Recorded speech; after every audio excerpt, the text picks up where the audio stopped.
नमस्कार, हमारा आज का टॉपिक है प्रोटॉन पंप इनहिबिटर, जिसको शॉर्ट में हम पीपीआई भी बोलते हैं। P for proton, P for pump और आई फॉर इनहिबिटर। तो ये एक मेडिसिन है जो कि हम गैस्ट्रिक अल्सर में मेनली जो बीमारी होती है उसमें देते हैं। ये मेडिसिन डॉक्टर की सलाह पर ही लें। ये वीडियो केवल एजुकेशनल पर्पज़ के लिए है। तो प्रोटॉन पंप इनहिबिटर क्या करता है? Reduce the production of acid by the stomach. जो पेट में या कहें कि स्टमक में जो एसिड प्रोड्यूस होता है उसको क्या कर देता है? ये कम कर देता है। They work by irreversibly blocking an enzyme called H+K+ATPase which control acid production। तो इस एंजाइम को ब्लॉक करके ये क्या कर देता है? एसिड प्रोडक्शन को कम कर देता है। This enzyme is also known as the proton pump. इस एंजाइम को प्रोटॉन पंप भी कहते हैं, इसीलिए इस मेडिसिन को हम क्या कहते हैं? प्रोटॉन पंप इनहिबिटर, जो कि प्रोटॉन पंप को इनहिबिट कर देता है, रोक देता है। And is found in the parietal cell of the stomach wall. तो स्टमक की जो वॉल होती है उसमें होती है पैराइटल सेल, उसमें पाया जाता है ये enzyme proton pump. The gastric acid pump और प्रोटॉन पंप इनहिबिटर, इसको गैस्ट्रिक एसिड पंप इनहिबिटर भी कहते हैं और सप्रेस गैस्ट्रिक एसिड सिक्रीशन। ये क्या करता है? गैस्ट्रिक एसिड सिक्रीशन को कम कर देता है by specifically inhibiting the hydrogen potassium adenosine triphosphatase enzyme system.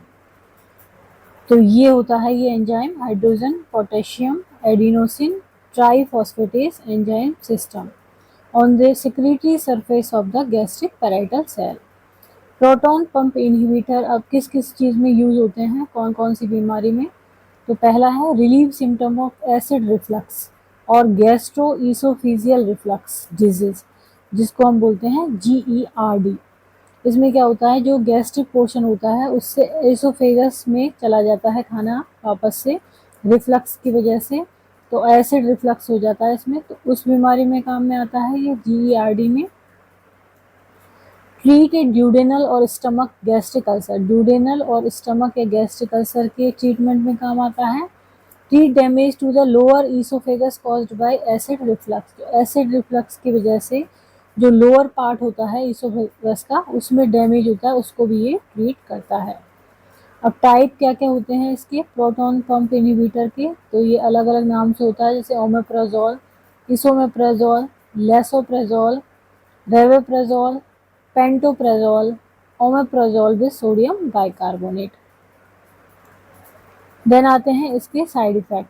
Side effect क्या होंगे? एब्डोमिनल पेन, पेट में दर्द होना, कॉन्स्टिपेशन, कब्ज होना, डायरिया होना, डिजीनेस, चक्कर आना, ड्राई माउथ हो जाना, हेडेक, सर में दर्द, फीवर, गैस, लाइट हेडेडनेस होना, ईचिंग, खुजली और रैश आना, वॉमिटिंग होना, उल्टी होना। अब यदि बहुत समय तक इसका यूज़ किया जाए PPIS का, विच इज़ रिकमेंडेड मैनी में इंक्रीज द चांस ऑफ, तो ज़्यादा इसका यूज़ ज़्यादा समय तक के लिए रिकमेंडेड नहीं है, लेकिन फिर भी यदि कोई करता है तो किसके चांसेस बढ़ जाते हैं? रेस्पिरेटरी इन्फेक्शन होने के, गैस्ट्रोइंटेस्टाइनल इन्फेक्शन होने के, poor nutrition absorption, cognitive decline हो जाता है, किडनी डिजीज हो सकती हैं, लीवर डिजीज, ऑस्टियोपोरोसिस हो सकता है, मस्कुलर डैमेज हो सकता है, कार्डियोवैस्कुलर प्रॉब्लम हो सकती हैं।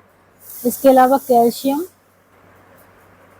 विटामिन B12, मैग्नीशियम और आयरन की डेफिशिएंसी हो सकती है। इसके अलावा acute interstitial nephritis type of kidney failure है, ये हो सकता है। क्लॉस्ट्रीडियम डिफिसाइल एसोसिएटेड डायरिया हो सकता है। इंक्रीज रिस्क हो जाता है osteoporosis related to fracture of the hip, wrist and spine. इसके अलावा क्यूटेनियस लूपस एरिथ्रोमेटोसस CLE होने के चांसेस होते हैं। सिस्टमिक ल्यूपस एरिथ्रोमेटोसस SLE होने के चांसेस होते हैं। इसके अलावा inhibition of the effect of clopidogrel, ये जो मेडिसिन है क्लोपिडोग्रेल, इसके इफेक्ट को ये कम कर देती है या इनहिबिट कर देती है। और ये मेडिसिन जो है क्लोपिडोग्रेल, ये किस में काम में आती है?